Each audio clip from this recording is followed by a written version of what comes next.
Because that went over, I'm just going to say who's next. One of our next guests is really great at telling stories. The other one is really good at giving people a way to do that. So we're going to get them on stage together to talk about the future of publishing and media. Please welcome to the stage Ev Williams and Walter Isaacson, and Matthew Panzarino is going to be our moderator. You get the middle seat.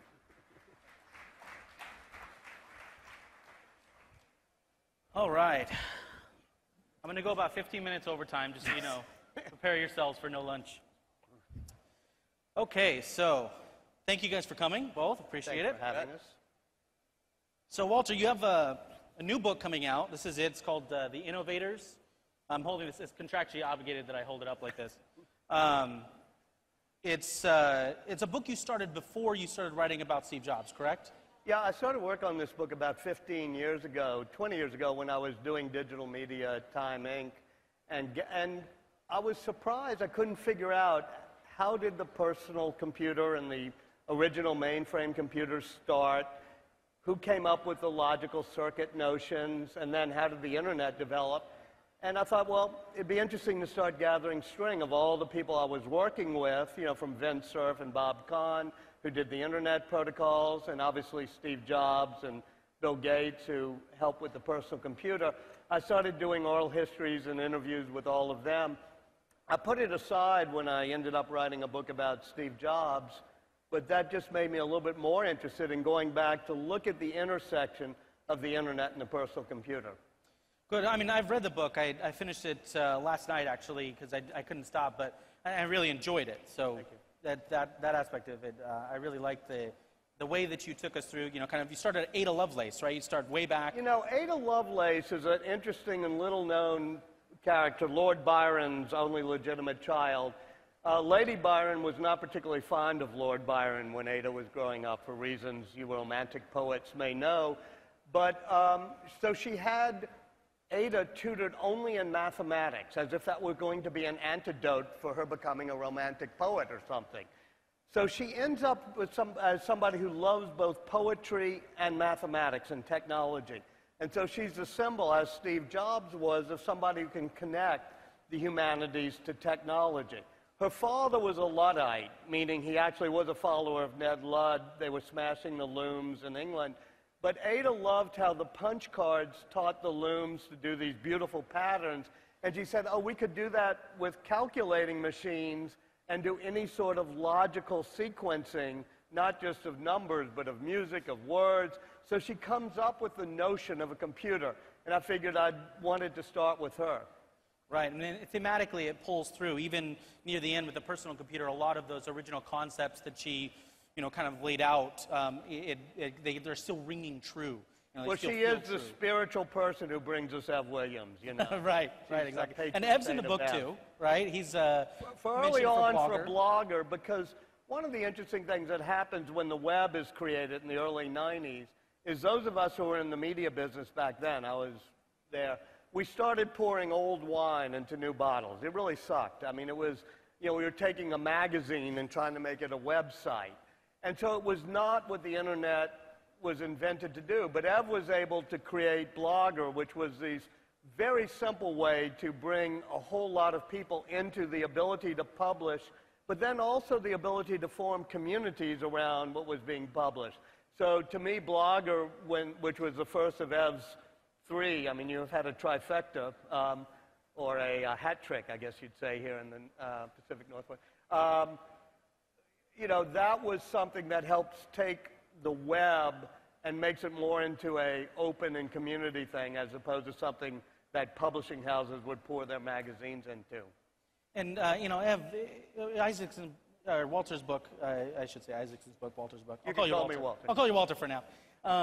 In his book, you know, he mentions, you know, Justin Hall and kind of the first prototypical blogger, and then, you know, your creation of Blogger as a tool. And he doesn't use this analogy specifically, and I'll probably get, you know, crap over it, but it seems to me like it's analogous to the printing press, you know, where you have somebody in a castle who can afford to pay a bunch of scribes to transcribe the King James Bible and all that, and then the printing press comes along, and you can, you know, anybody can print protest flyers in their basement or whatever, at some point once it gets, you know, common enough. So Blogger essentially took the the architectural knowledge out of the equation, right? And just focused on people with things to say? Yeah, but I think Walter makes a good point. I think the internet itself, or the web, was really the printing press, but it was, the way I always describe blogging was it was finding one of the web's native forms. And it was, you know, people were publishing, obviously, people had home pages and people putting magazines and newspapers. But the blog was this native form that only made sense on the web, and it took advantage of the fact that there was, you could publish many times a day. There was no limit. You could publish a paragraph or something very long. You could interact with the readers of the blog, and anyone could do it. And then suddenly you had this new form that took advantage of basically the network, which was there for a few years before we really realized, oh, what do we do with this thing? If I could add, you know, one of the things it does is it makes it simple. And that is, to me, one of the themes of digital success. As you walk the alley here and watch people doing things, those who can make something much simpler. And it starts with the video game, when Al Alcorn and Nolan Bushnell take Space Wars, which is this wonderful video game that was created at MIT, and says, we're going to make it simple. Just insert quarter, avoid Klingon. That's how simple it will be, as opposed to making it complex. And Steve Jobs was working the night shift, and Woz was coming to visit him, and they do Breakout and other things. And you watch every step of the way, whether it's the iPod, where Steve is fanatic about keeping it simple, or Blogger, where suddenly in 1994, I think, or 99. 99, but okay, yeah, 99, when suddenly you could just, something could strike you, it just insert words in box, push button. I think that's a huge deal. I didn't understand it at the time, but the way I think about all technology now is if you're creating something, your goal is to fulfill some human desire more easily, more conveniently. And it's embarrassing at the time that I didn't realize it, because we required you to have your own web host for the first year of Blogger. We had no hosting at all, and you had to go set up. And of course, as soon as we removed that barrier, it started to really, really explode. But that process of taking out steps, I think, is really the key thing. Thought to typing in box to publish completely changed the whole landscape of blogging. So you guys did an experiment together with this book. And I know you did it over a few sites, but you mentioned in the afterword that Medium was one of the more successful. And you took sections of the book that may have involved several different people or viewpoints and published them publicly and let those people commentate on them or mark them up in line. Sort of like a proofreading experiment, right? How did that come about? Yeah, and even crowdsourcing. One night I was writing the part about the real creation of ARPANET, you know, where they were, Steve Crocker, in other words, were doing the requests for comments for the original ARPANET that really sort of is the foundation for what becomes the internet. And it was there so that researchers could collaborate. They could put stuff up and get comments from everybody else. And I said, well, hey, why don't I try to see how that works on the internet today? Because obviously I'd been involved editing Wikipedia, doing the type of things where you, as a, you know, just natural citizen of the web, you're doing things. I was saying, well, what if you tried it with a book? So in the early days of the internet, we had the BBSs and the news groups and the bulletin board systems and the Usenet. And I said, how would those tools compare to the tools we have today? And so I was looking for places where I could publish a chapter or just put a draft of a chapter up and let people say, no, here's something interesting, or I was there, or here's a photograph, or you should tell the story this way. And I did it on maybe 7 or 8 places. I don't want to name the ones that weren't as good, but without blowing smoke, but it's why he's here. When I put it on Medium, it has a collaborative tool so people can just put inline comments.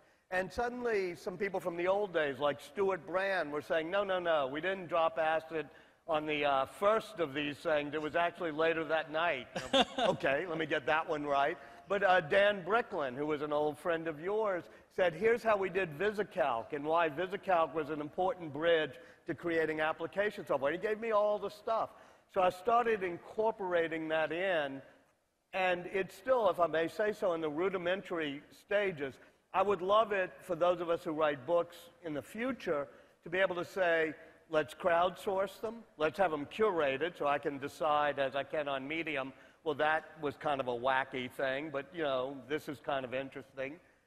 And let's find a way to divvy up the royalties and the payment systems, have an easy payment system so that people together can create a book, maybe with an author acting as a curator, not as a, controlling the whole thing, and then say, okay, we've gotten this book, put up your original code for the Darwin kernel that you put in the operating system, or for GNU Linux. Show me the pictures, show me the code. All of that could be put into a collaborative space with an author sort of trying to keep the narrative going, but giving all this material that was crowdsourced, and then having a way to, which Ted Nelson, when he does hypertext in the early days, and even Tim Berners-Lee, when he creates the web in the early 90s, wanted to have systems where everybody could collaborate, but you could sort of allocate the resources to those who had collaborated. I mean, so do you see Medium as something that, you've been making a transition a little bit in, kind of paying people to create content for you, which takes you away from the whole, pure platform approach.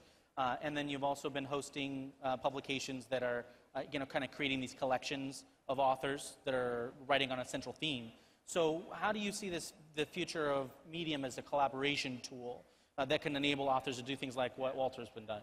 Well, collaboration has been a theme of Medium since the beginning. And from a very broad perspective, our goal is to say, everyone's sharing their ideas and stories all over the web, and that's awesome. How can we make the whole greater than the sum of the parts by bringing people together and let them build off each other? So the notes feature that Walter mentioned was one mechanism that we created to do that. And it occurred to us early on that the internet has been great historically at bringing people together to create things that are better than what they could do on their own. And you see awesome examples of this, both commercially and non-commercially, especially non-commercially with Wikipedia and open source software. But other types of, so this type of content that we deal in, it's awesome that someone can create a blog like you did and be their own writer, editor, promoter, marketer, designer. But it seems like we can get more done if we take advantage of specialization and collaboration. So it was really something we talked about a lot in the early days of Mediums. How can we bring people together just to help each other create something better than they can on their own? And that's a theme we're continuing to iterate on.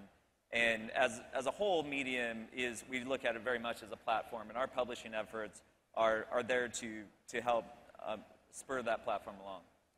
The internet developed with two strands.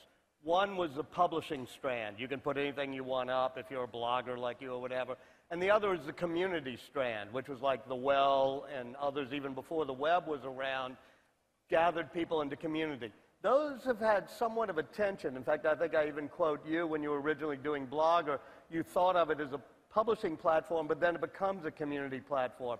And I think joining the publishing power of the web with the community power of the internet, that forming of online, virtual communities, that's where the power lies in the future. Yeah, for sure. And that's clearly what Twitter is. I mean, I came to Twitter with very much an information spreading mindset, and is in the time of Jack, I think originally was looking at more as people keeping in touch with each other, and that bloomed into something that's very powerful when you put them together. And I think that's, if you look at any major platform today, it obviously combines those elements. With Blogger, in fact, we didn't have comments in Blogger for a long time because, who wants to talk to people? Right. I don't want to talk to people on the internet. I just want to see their thoughts. But it turns out people like to talk to each other. And one of the central themes of the book, as I understand it, just in my limited understanding, having finished it last night and not thought about it a whole lot, is that this myth of the sort of Silicon Valley creator myth, right? You dissect it kind of over and over as each of these major inventions that push the personal computer or the web forward, and break it apart to show that there are, in fact, many ideas, many collaborators kind of scooping those ideas together with a sieve and kind of coming up with the ones that will work to push this thing forward. So it kind of breaks apart that sole proprietorship, brilliant moment, which I think is one of those things where, like, for instance, Twitter, there's this constant talk about, who invented what and how many things, and the truth is really that a lot of people did over a certain period of time. You know, those of us who are biographers know that we have a dirty little secret, which is that we distort history. We make it seem like there's some guy in a garret or garage who comes up with a light bulb moment, and, you know, it's Edison or Morse or, you know, Bell or somebody, when in fact most of the innovations and disruptions of the digital age were done collaboratively by teams. That's why we don't, quote, know who invented the computer, because there were 4 or 5 teams working on it, and these were collaborative efforts. Likewise with the internet. There's, you know, leaving aside the Al Gore jokes, there's no, you know, person who can say, I invented the internet. Nick Bilton, who I think may be here, you know, I don't know whether you liked it, but in the Twitter book, there was that exchange of nobody invented Twitter.